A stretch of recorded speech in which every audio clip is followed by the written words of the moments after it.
find the loudest tease. We sat down by the fire, knowing we could aim higher, but we didn't know that yet. So if you want something to hold on to, gotta find it first. But here I am, 'cause I've been laying under palm trees, waiting for the summer, knowing there's nowhere to go. 'Cause I am happy on this island, wanna be my farmland. I don't ever want to leave, I'm in a tropic club.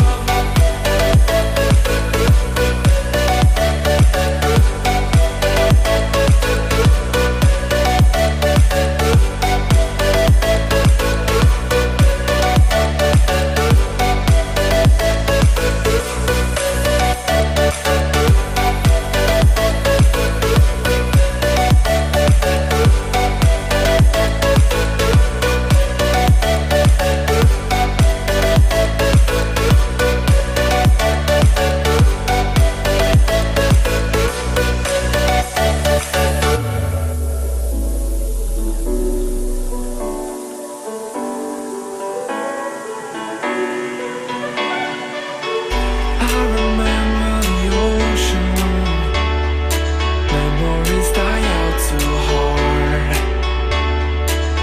But we were traveling the mountains just to find the loudest tease. We sat down by the fire, knowing we could aim higher, but we didn't know that yet. So if you want something to hold on to, gotta find it first. But here I am, 'cause I've been laying under palm trees, waiting for the summer, knowing there's nowhere to go. 'Cause I am happy on this island, wanna be my farmland. I don't ever want to leave, I'm in a tropic club.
Let me try X.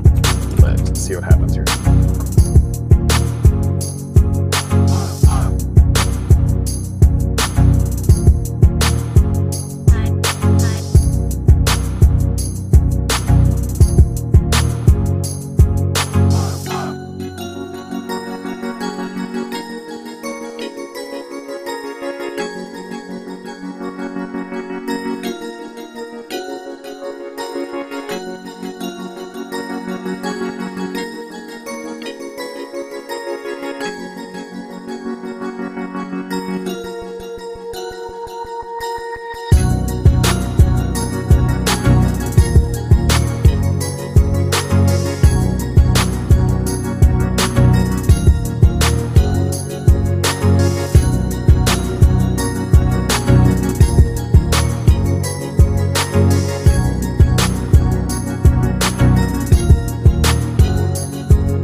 You there, Suncast? Is it frozen still? Oh, I got no idea.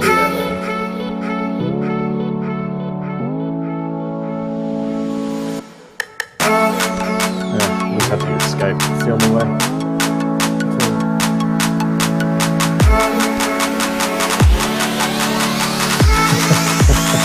I'm happy to try anything.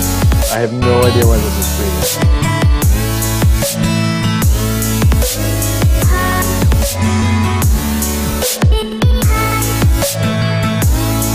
Well, the problem with Chrome is I can't switch the camera. It doesn't let me. I tried logging in with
it's locked on this camera and I cannot get it to change.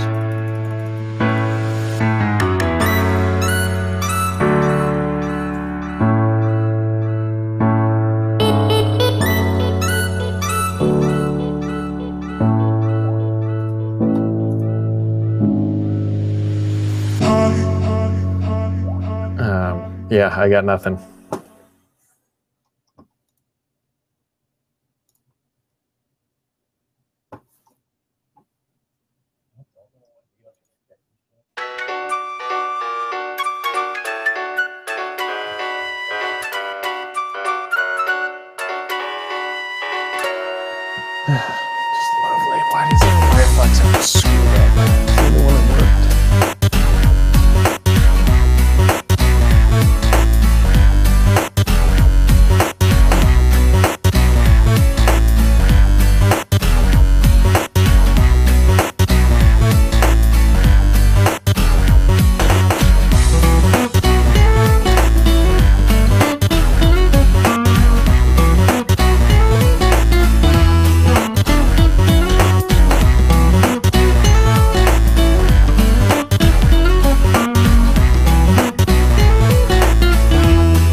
little bit.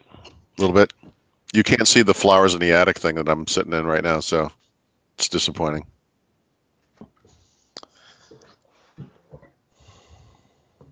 I feel like this is backwards.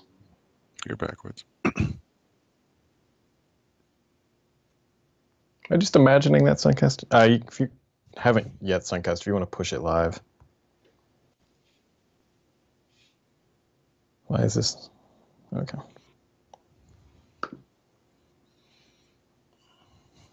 Bum, bum, bum, bum, bum, bum, bum, bum, bum, bum, bum.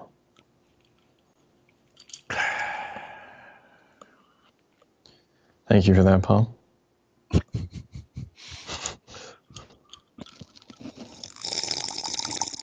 Okay. Really? Sorry. Oh, I need to push the post. I haven't pushed the post live on Thurrott.com. That might be helpful. Embarrassing. Trying to just see how much more of your day I can waste, Paul.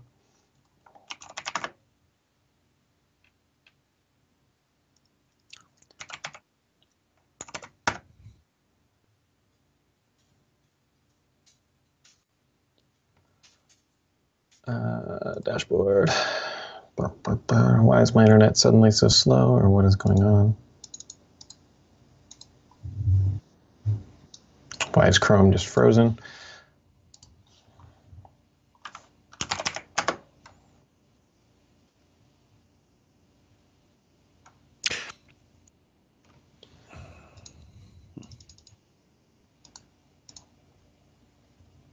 Posts. Oh, they just shipped the first RS4 build, which I can't write about because I need to leave. Great. Well, the site's nice and slow because I think Tim's doing something on the back end.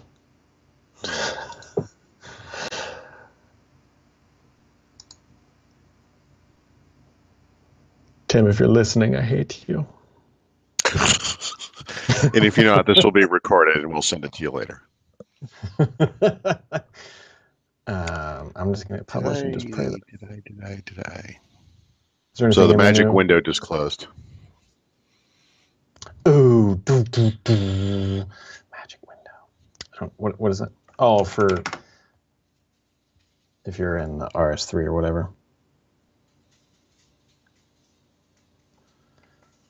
All right, I think it's live on the front page. Oh shit, no, it's not.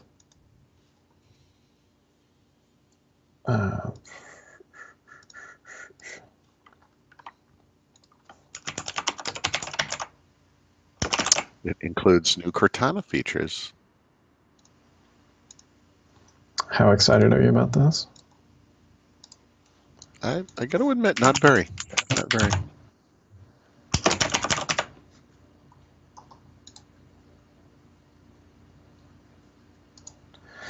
Let me see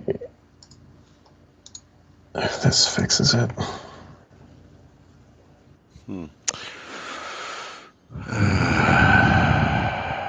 Startup apps.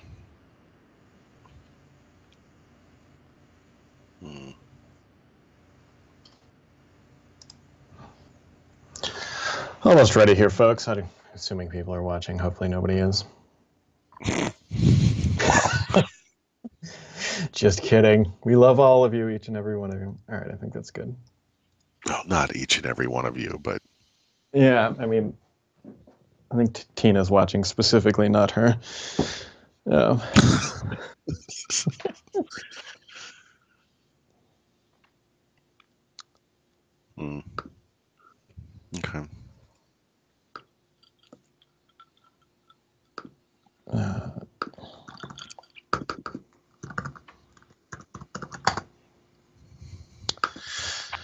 No rush, Brad. Lunch will wait. Good. I hope lunch will wait. I hope it actually gets cold, to be honest. It's going to be sushi, so it's already cold. But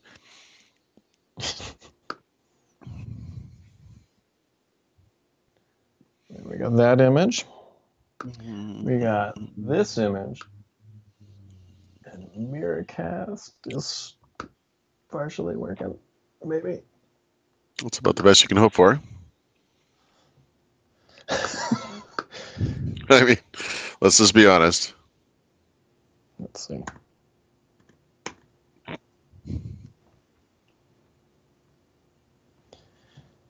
All right, get the chat room open here because I'm sure everybody's just very understanding.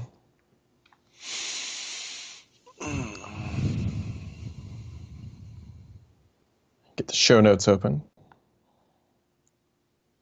I promise you I'm almost ready, Paul.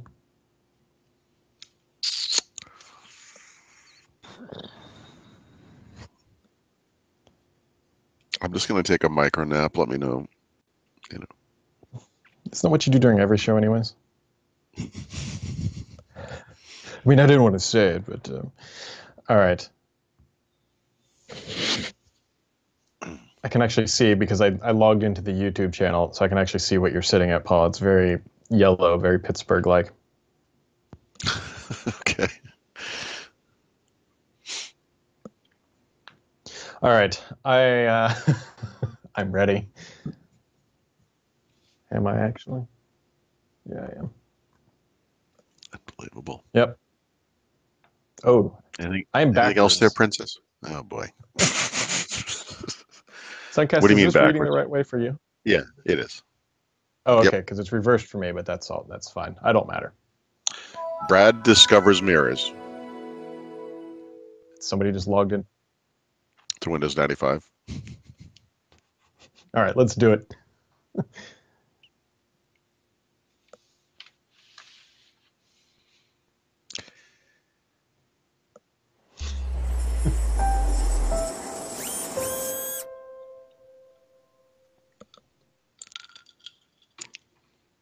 Really? How come I'm not on the screen?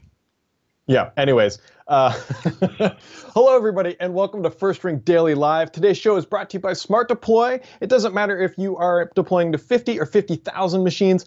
Hardware-independent imaging software, that's what SmartDeploy does, and they've got it figured out, unlike Paul, who doesn't realize that he needs to be quiet during the intro. How are you doing, Can I talk Paul? now? I'm pretty good. If you're going to be good. How are you? So Paul, you're are you in Dedham? Are you in Boston? Where are you right now? Yeah, technically I'm in Norwood, which is the town next to Dedham. But yes, I am in Massachusetts. Are you realize you drove to the wrong house? You no longer live there. I know. I just want to sleep in my bed. Is that too much to ask? Yeah, because that's not. I'm sure you would like to. I think the people would be very upset when they woke up and you were in their house. That was once yours. Yeah. You don't want to see this guy in your house in the morning if you're not expecting it.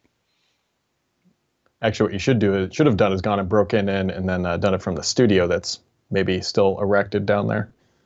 You know what? I considered this. So my wife actually visited with these people a couple of weeks ago, and I think it would be a little weird if I showed up and was like, "Hey, could I come in too?" Because they've done a lot of renovations to the house. But my understanding is that the unfinished part of the basement where the studio was, that thing is probably still there. Like, why would you bother tearing it down? So I thought it would be hilarious because, the screen's gone, right? So it's basically just like a brick wall in a corner. But yeah, that would have been funny. I thought about it. Yeah. Speaking of thinking about it, actually, Paul, now I know Microsoft does this. Actually, I know Apple does it as well. But Google announced this week that they are doing $1 billion in nonprofits and education grants and all sorts of good stuff. Yeah. Yeah, this is going to be interesting. Have a new career soon. Yeah.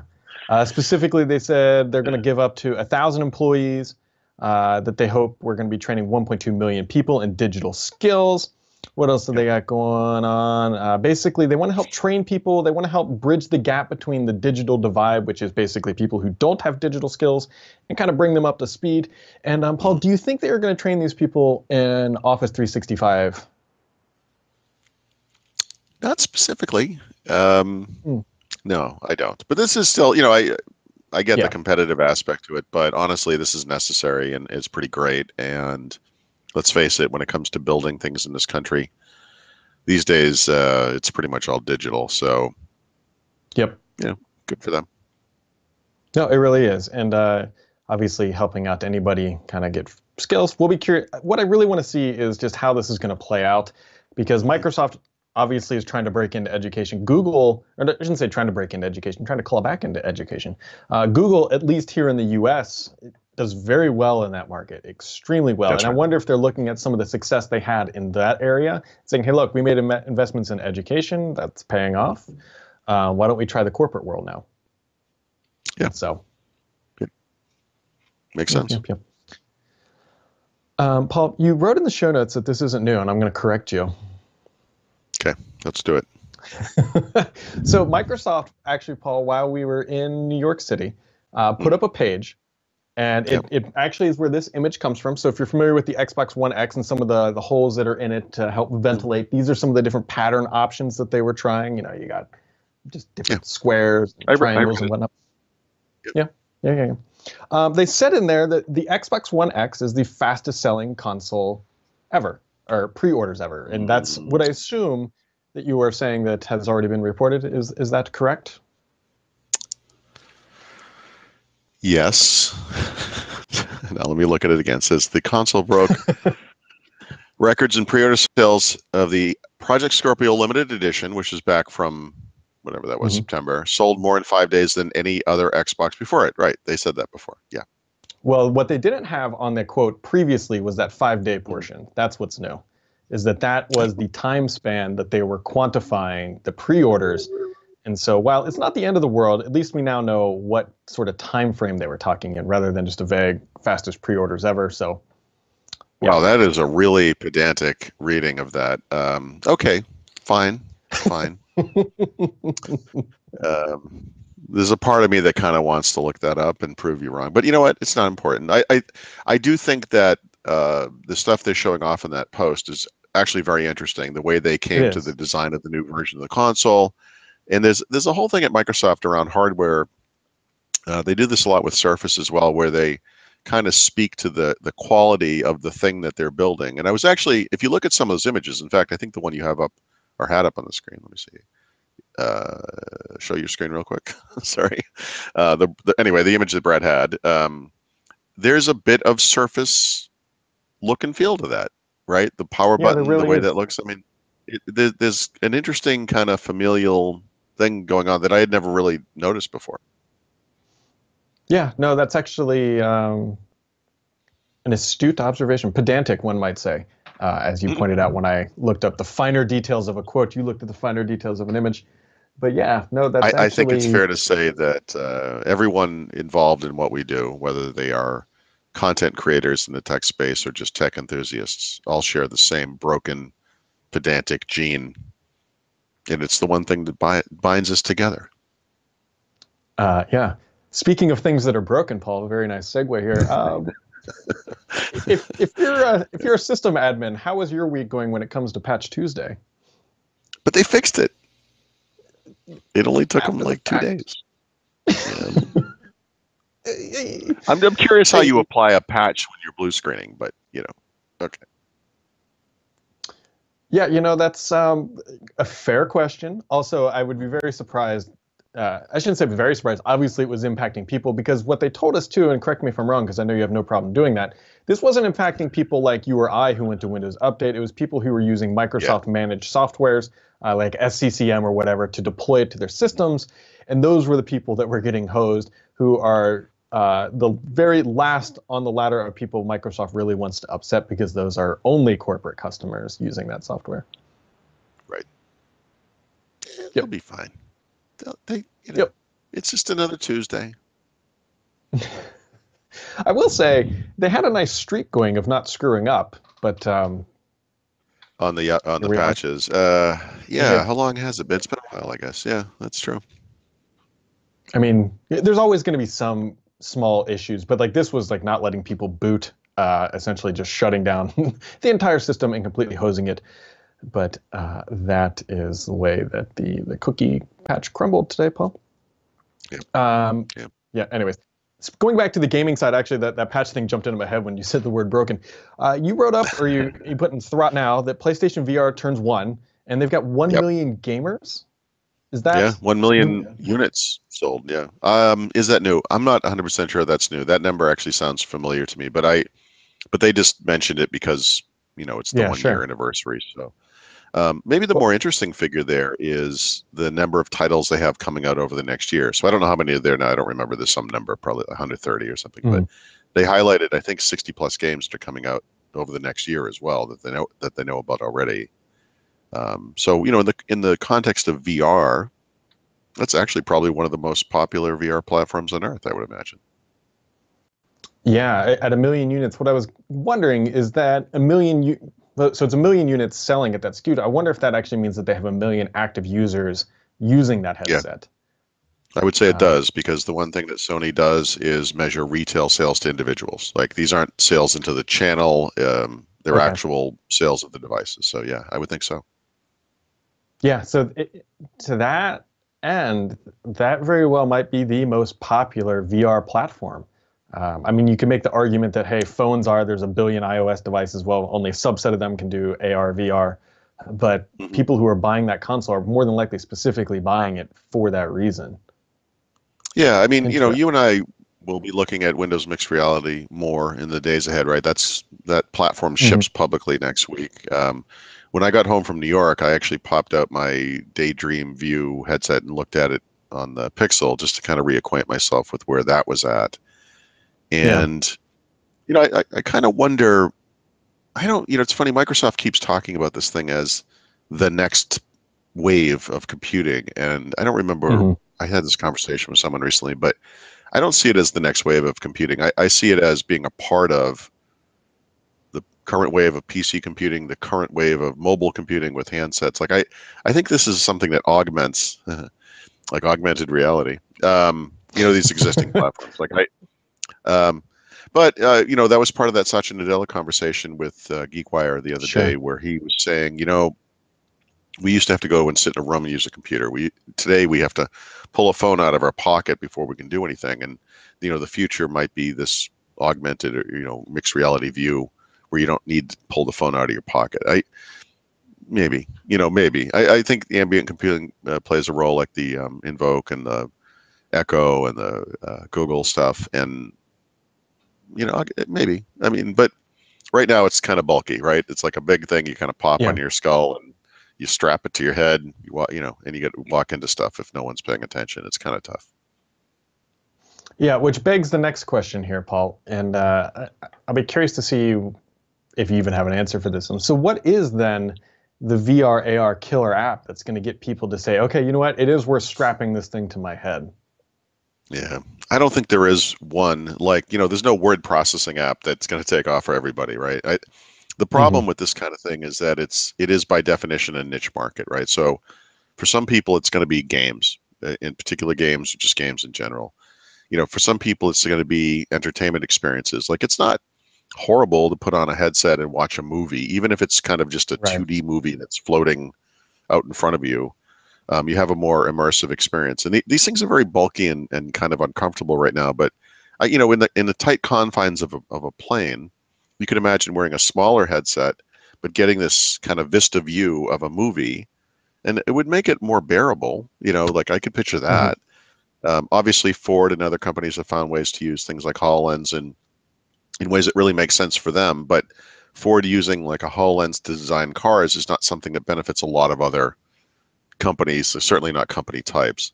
And so it's kind of specific to that industry. So I think that's the tough part of it. There is no one thing you can point to and say, this is it. See, everyone gets it now. For me, I often talk about this kind of fantasy app where it's like just sitting in a Paris cafe, and it's basically a 360-degree movie that plays while you're sitting there, and you just pretend you're somewhere else for a little while. Like, I could seriously imagine getting lost in something like that for a little while at least. But something like that, even that, it's not a killer app. It's just something I think would be kind of cool. Somebody pointed this out to me, and I'll be curious to see if you agree, that I think, and I the more I think about this, the more I believe this, I think one of the killer apps that made smartphones kind of real was actually mapping. Was that all of a sudden you didn't have to look it up on the web. You could just be walking around with real-time GPS on a map with you everywhere. And I think a lot of us take for granted how powerful that is and how much of a pain in the butt it was before we had this capability in our pocket. Yeah, it's almost. I always think of HD, and I would say 4K is going to happen. This will happen as well. HD was the thing that brought non-techie guys into tech a little bit because they like sports, And sports on HD was like, yep, I need this thing, I think everyone kind of saw the advantage of that.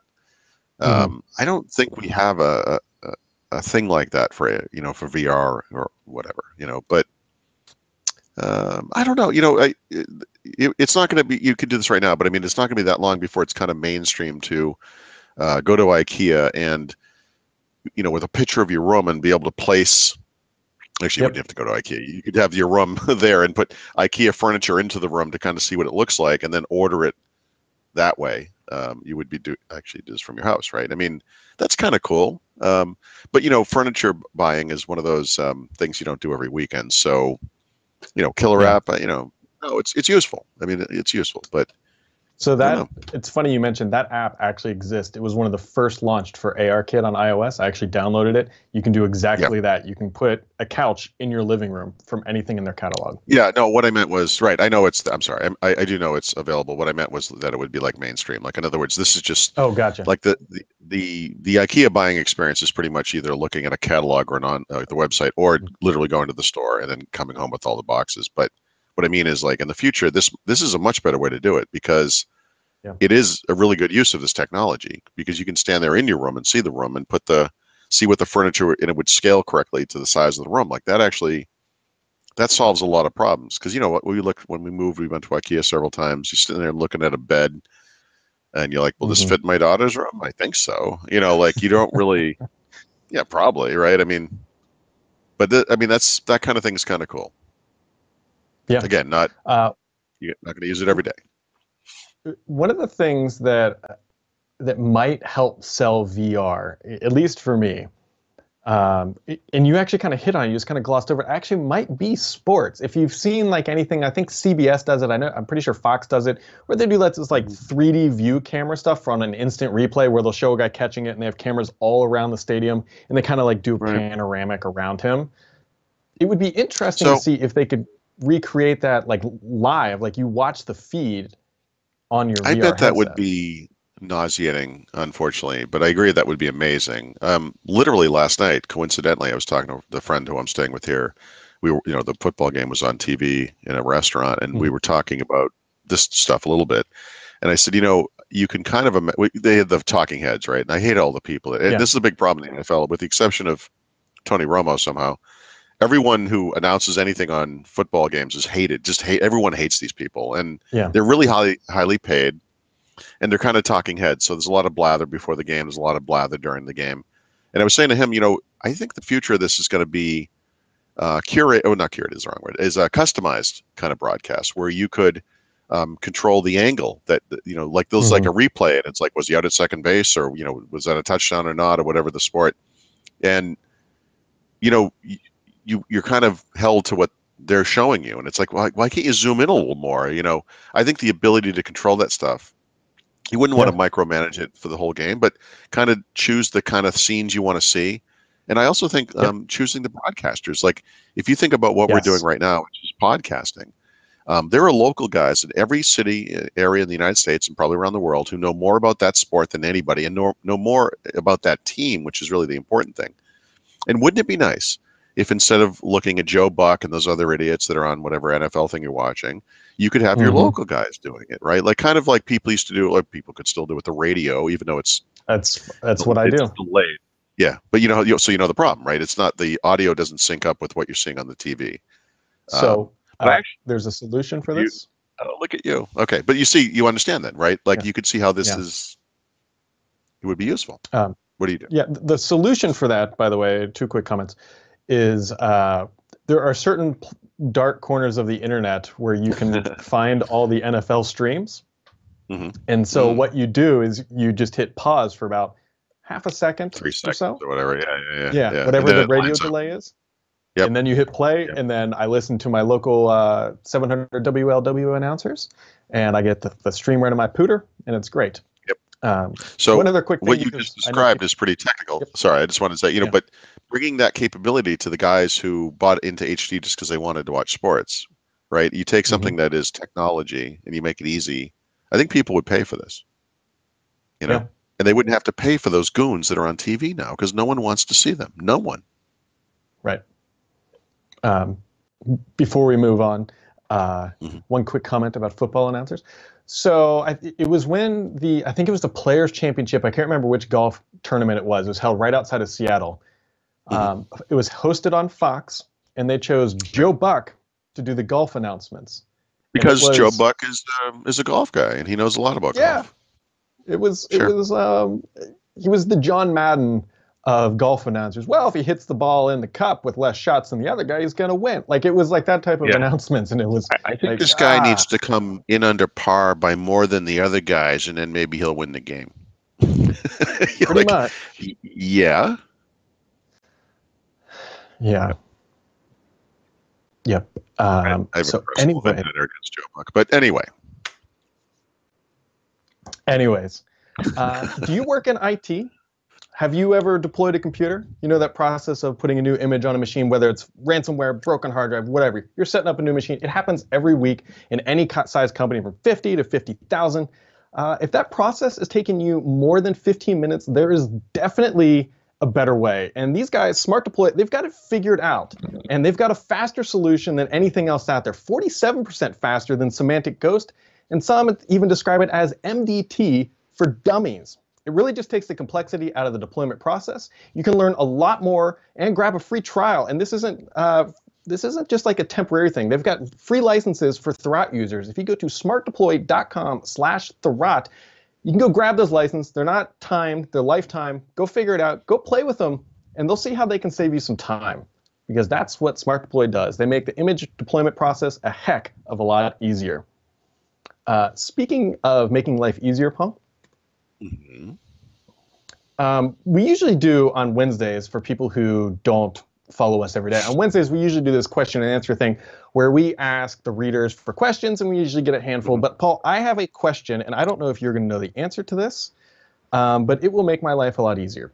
So, to paint the scenario here, I have 3 monitors that I use on a daily basis. I have the main one. I have one with TweetDeck and Skype open, and then the other one I have Todoist, which is my task management thing, and RSS reader right next to it.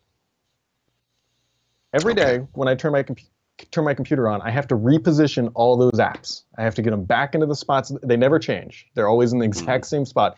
Yet every day when I turn my computer on, whether it's sleeping, whether I shut it all the way down, I have to reposition. Is there any way, any app, any paid service, I will give people money, so that when I turn my computer on, I either hit a button or all the apps appear where they're supposed to be docked? Actually, there is, and I can't remember the name of it, but someone will know. Someone in the comments or whatever will know, or in the forum, the chat room. It's one of those techie terms where people give you feedback. I used to use something like that, because you can configure, whenever this app window runs, position it here, size it this way, that kind of thing. That's what you're talking about, right? Yep. Yeah, those exist. Like there are utilities like that. So I haven't done that in a long time. But I'm sure someone will come up with an exact name of something. Sizer might do it, although I had, what was it called? Resizer. Sizer or Resizer. I had problems with that on Windows 10, so I haven't used it in a while. But yeah, those things exist, so I think you'll be able to find it. Mark writes in the comment, he says, get a Dell 38-inch wide monitor. Mark, currently I'm using 3 27-inch monitors, so I'd actually probably need more than one 38. I've really got this thing maxed out. But if anybody knows in the chat room, I will be forever grateful, because that is just one of those simple, annoying things that honestly Windows 10 should be able to probably do. It's 2017. Memorize. It should be any properties for the app. Like, you should be able to, because you can go in there and say, run this thing full screen all the time or whatever, or I guess maximize. But yeah, you should be able to position it exactly and size it exactly. That should be in Windows 10. I agree. So, anybody has a clue, please let me know. Someone will. Next little bit of news here, Paul. This comes from KGI, which is an analyst firm, I believe, out of Asia. They've got a pretty good track record, mostly because they play in the supply chain industry. That's like kind of what they do, and so they tend to make predictions about where different products are going. And so they're typically pretty good about what Apple is doing. And they believe that for 2018, Apple is going to abandon Touch ID on all of their products based on supply chain movements. Yeah, I the way Apple works is they usually do that pretty slowly, right? Yeah. They do something like introduce the Lightning port, right? And how many years is it before they're not selling anything based off the old connector? Or they introduce the style of Touch ID Mm. where it's kind of a robotic button and not a real mechanical button. And how long does it take for that to finally go away? Yeah.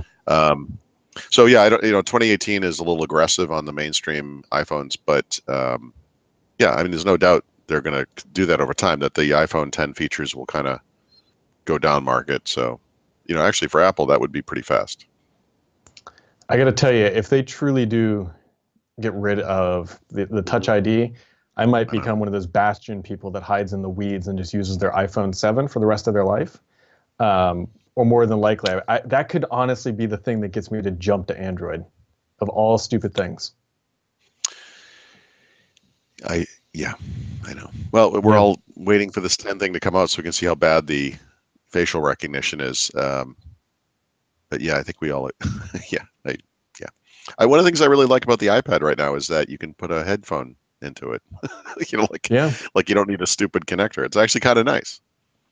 Yeah, I caught myself, and I know I'm going to end up doing this. I think I even told you, it's like I kind of want to buy AirPods now, and I already hate myself for saying that.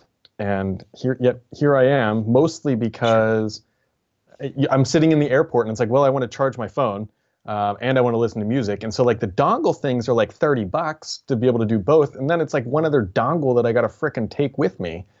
And, I'm going to go into tech, like, you know what, Paul, there might actually be a market for this. Maybe we can offer this as a new Thurrott premium feature. It's called Tech Therapy, where you just come in, you sit on the couch, and we talk you just through let your people grievances. vent. Yeah. It's really just about a primal scream kind of thing. Yeah. We feel your pain. Yeah, maybe I like it. Maybe we can get a Groupon for Groove Music or something for people to, get them in the door and get that. Yeah, you're right. Sometimes people just need you to agree that what they're complaining about is a valid complaint. It's like, yeah, that really does sound terrible. I'm really sorry that you bought content from Microsoft's movie store. That was dumb, but no, it's okay. You're still a good person. And one last comment, which I didn't really understand the gravity of the situation. I think you were describing yesterday, and I nodded off. But the Disney Movie Anywhere stuff is actually really. I'm actually somewhat excited about this because this might get me out of the Apple TV world potentially. Look, you probably do the same thing. I try not to bother my wife with tech things because I know she does not care, right? And that she literally starts nodding off as I talk, right? So I try not to do this. But because we've been struggling with the Apple TV and the terrible remote, I said to her, I might have a partial out for this because this service just came, and I explained what it was. And I said, here's the deal. I can open the Amazon video app or the Google Play movie and TV, whatever they call their thing. And not all of, but most of the movies that we bought from Apple show up in there now. And that's actually really amazing. That means we could potentially access most of that content from some other device, which was never possible before. It was just Disney movies before. And maybe more movies studios will sign on. I mean, this is actually kind of incredible. By the way, a little tip on the flip side, if you do buy most of your content from Apple, if you bought something from another service, it shows up in iTunes too, right? Or on the Apple TV, whatever. And actually, that's kind of cool too, because you get bonus like the iTunes extras features. Those actually show up. So in other words, I bought like a movie on Google for whatever reason, and when I look at it on the Apple TV now or on my iPad, I actually have access to the iTunes extras. Like you get that on the flip side as well. So anywho, I'm thinking exactly the same thing. So when I get home, I might start playing around with the Roku again because I'd kind of decided the Roku was the one dispensable part of the equation, and actually maybe I'll use a device with a real remote. That'll be nice. Yeah, this all seems too nice. There's got to be, we're going to get down the road somewhere, then they're going to start charging like $5 a year. $5 a year wouldn't be bad. But I'm actually surprised so many companies sign up. Like, why would Apple sign up for this? Like, this literally gives you an exit plan. It's astonishing. Like, it doesn't seem like the type of thing they would ever agree to. So maybe here's the flip side of that. Actually, I wonder if this is it too. By doing this, the movie studios are more in control of their content. when it's inside of Apple's world, right? Apple's like, haha, we own the movie studio because they have to be on our device. I wonder if on the back end, the movie studios are thinking, all right, we can let them watch it anywhere now. It's not so much dependent on Apple. They lose a little bit of control Right. in that No, but why would scenario. Apple have agreed to this, right? In other words, they must have gone to Apple and said, look, we're going to do to you what you did to the ebook market, which is we're going to work together. We're going to take our content out of your store, and or you can sign on. You know, who knows? I mean, I don't. Maybe there were threats, but it just. I look I at this think I and I know think why. I don't. What's that? I think I know why. Talk to me. And then Apple turned around and said, hey, we're going to give 4K free upgrades to everybody who's an iPhone right now. That's awesome. That So it's honestly like might this. be what they did. It's this nuclear war. Yeah, I just looked at the Google store to see if they had flipped the switch on that, and they still charge more for at least for the content I saw for 4K, which is shouldn't be happening. But yeah. So whatever. I mean, look, it does feel like something that can be taken away at any time. But I've been looking at this on devices. I looked at it on the TV, and I'm like, you got to be kidding me! Like this is legitimately good. Like when it was just Disney, it was like, okay, cool. My Star Wars movies are everywhere. Like the couple of Pixar movies we own are everywhere. Neat, that's good. But Disney's only one of the top, I don't know, 7 movie studios, whatever. Now 5 of them are there, and it's like, oh, actually, this is really interesting. And Yeah, I it don't know really this is. for a fact, but I'm sorry. I was going to say, I assume if you bought an HD movie, say actually, I do know it for a fact. The same movie that had the iTunes extras was an HD movie I bought from Google. No, actually, that was a 4K movie. But I assume if you buy an HD movie from someone else, HD is 4K now on Apple. I assume you get the 4K version on Apple now. I think. Yeah, maybe. I think so. The thing It's that's worth running looking through my at. head, I'm trying to think of all the places I've bought movies, and it includes my Apple TV and my Yeah. Xbox, which isn't supported. Oh, well, right, Yep. and probably will never be. But I've bought a few movies from everywhere because I always test things. So I've got some movies in Amazon. I've got some movies in Google. I have some movies in Microsoft, and I have a bunch, and most of them are in Apple. But as of today, most of them, 2/3 ish of them, are kind of pretty much everywhere. So that Yeah. it's a lot of portability, right? We never thought we'd have this form of portability like we do in the music space, where you can buy music from anywhere if you want to buy music for some reason, and it works everywhere. Or you could Yep. use your music service pretty much everywhere, depending on the service. Yeah. So It's good. interesting. I'm going to be curious to see how this materializes and moves forward. I hope that all the studios jump in, and then maybe one day all the network stations will actually bundle together and do the same thing, but for network TV, because that would be amazing. Yep. But I'm not going to hold my Yeah. breath there. It is Friday, folks, and on Friday we do Follow-Up Friday, which is where we go back and look at some of the content created by you, and we read it here on the show, because there's a lot of good content. Actually, we're looking to do more of this because it's proving to be very successful, and you guys have some great insight. And so Wonderbar writes on the post that Google is bringing video calling to Android with Duo. He said, see, the integrated video calling features require the user to use Duo. So while this is definitely bringing video calling to Android, it's much more, we really want people to use their standalone random video calling app. That's not technically true. The point of this is to get the video calling into the places where people want to use it, right? So Yeah. worrying about where the capability comes from is kind of a mistake. Like it being, it integrating into phone and messages and wherever else is the important thing. Right. The fact that it kind of like today requires Duo is like whatever, but in the future, when I looked at this, I thought, well, Android P, right, the next version of Android, Duo may just go away because now this capability will just be everywhere. Or maybe Duo remains as a shell if you want to just run the app. But Yeah. to me, it's like Skype. You can come in, you have a text chat, you can turn it into an audio call, you can turn that into a video call, you can turn that into a group video call. Like you should be able to promote or demote this conversation to whatever form it is you want to take, and putting those things into the places where people are actually already using is the thing that makes sense. Like driving like usage of an app called Duo is not really the point. It's more like we want Android users to video call on our thing. We don't want them using another app. It's almost like the opposite. It's like, let's prevent anyone, well, not prevent, but let's incent people not to use other apps, right? Because the Duo app itself is probably not super popular. Yep, they're comparatively. trying to head off. I would have to think that I think we all believe at some point FaceTime and iMessage will eventually come to Android. It's been rumored for years. And so if Google doesn't have a great solution in place, then people are obviously just going to pick that up. And the longer Apple waits, the harder they're going to have. Google will become entrenched. But Google has about 17 different messaging apps right now, and they got to figure out their own strategy first, which it feels like they might be starting to do maybe with this. Maybe this is the first step. That's how I took it. Like, this is what makes way more sense than what they did. Actually, it was like a year and a half ago when they announced Allo and Duo. I was like, seriously, what is the point of this? You know, integrating that stuff into the apps that everybody already uses is what makes sense, and they can do that. And that's smart.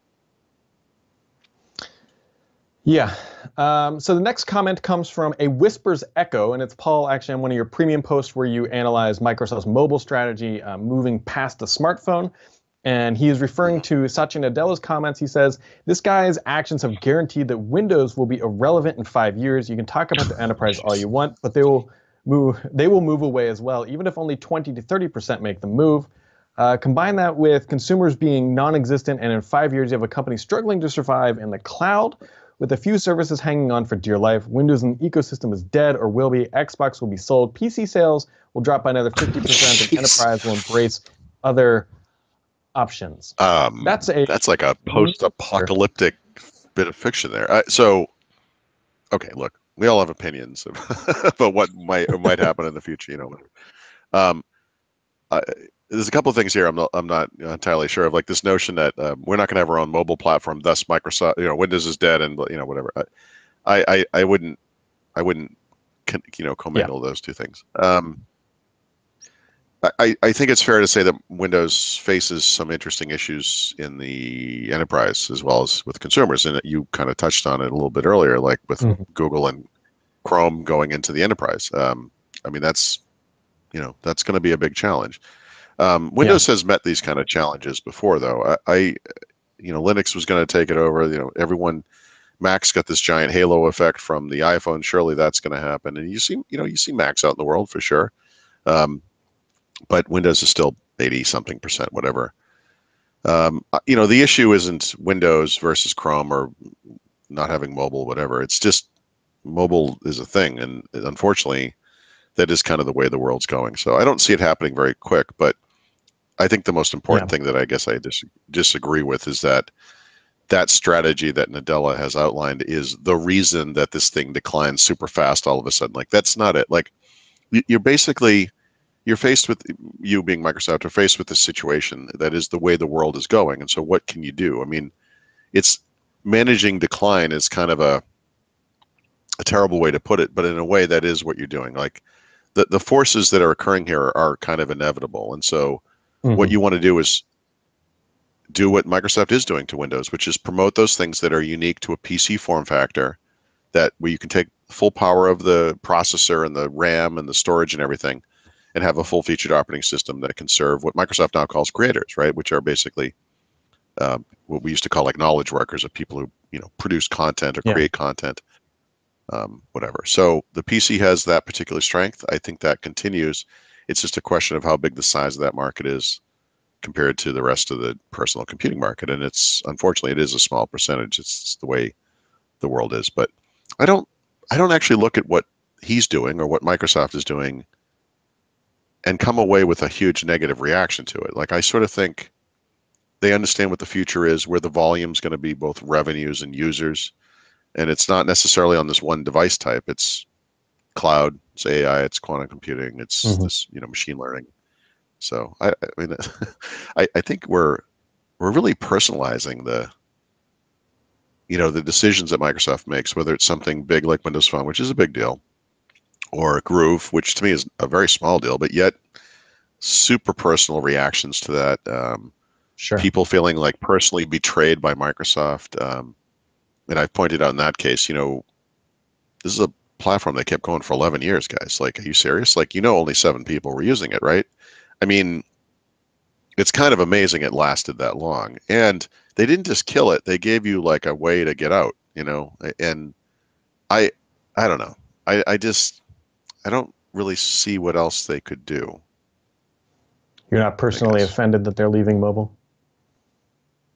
No, I feel bad about it. I mean, Yeah.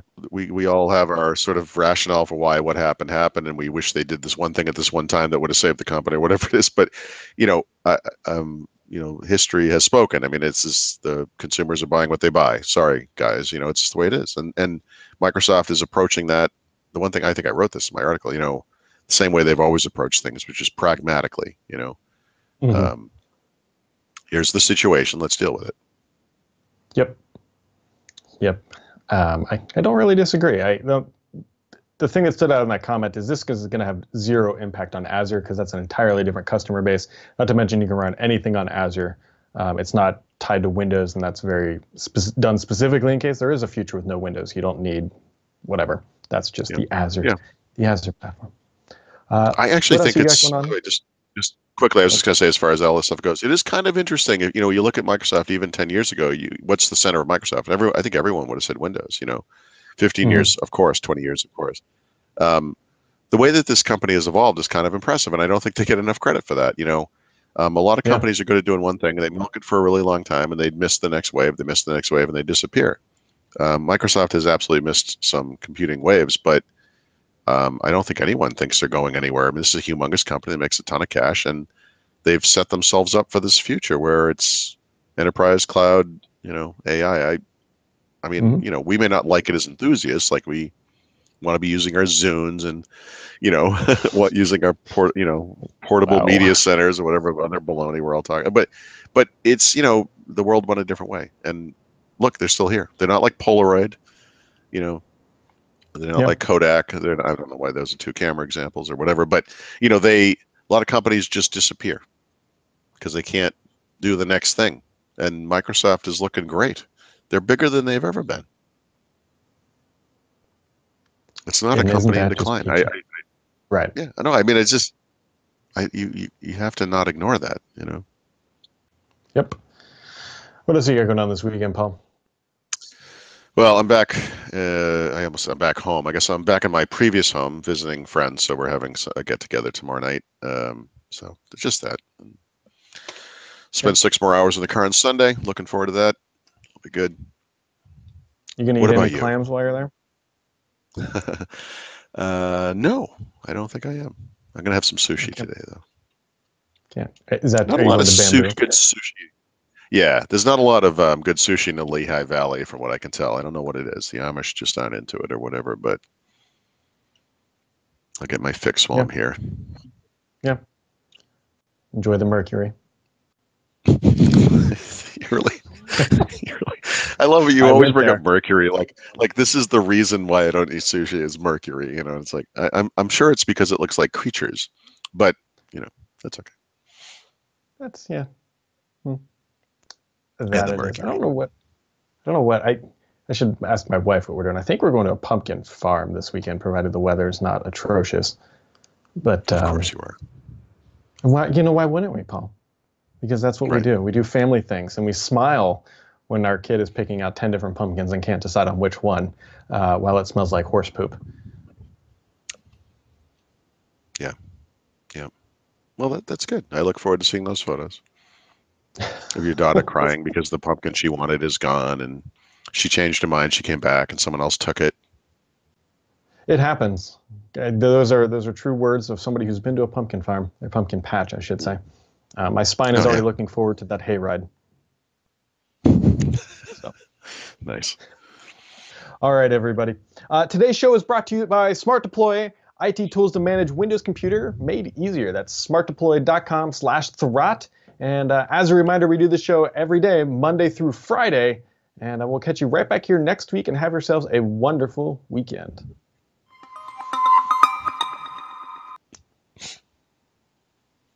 So that took about 20 minutes longer than I told my friend it would. So I'm sure he's wondering what the frick just happened. I need to roll.